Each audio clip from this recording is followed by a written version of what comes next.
Sure.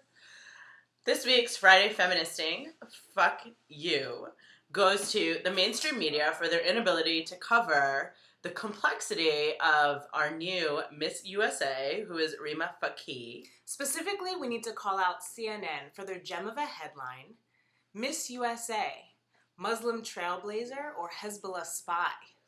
Hezbollah spy? What is this? What? 1984? You would think that if they were going to have such a provocative headline, they would have a really good source to back it up. Alas, no. They used some neocon blogger who was basically just spouting racist viewpoints to make a case for sensationalist journalism. Well done, CNN. Well done. Yeah, failure.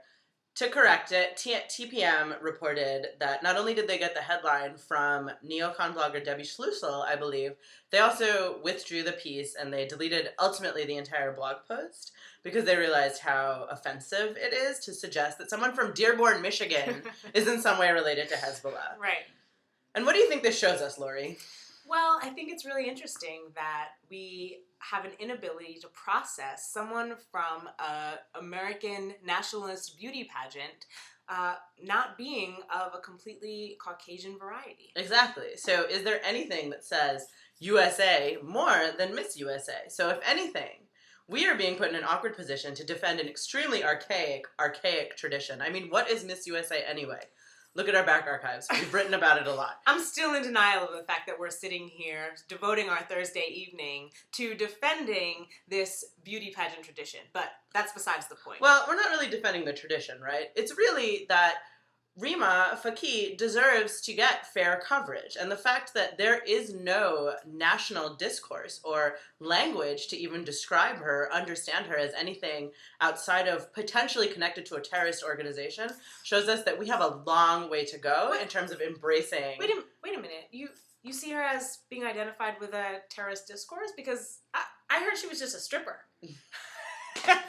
That brings us to our next point. Yeah, it does. That brings us to our next point. So if she's not a Hezbollah terrorist, she's obviously got to be a huge, slutty stripper woman, because what else is there besides these two extreme dichotomies?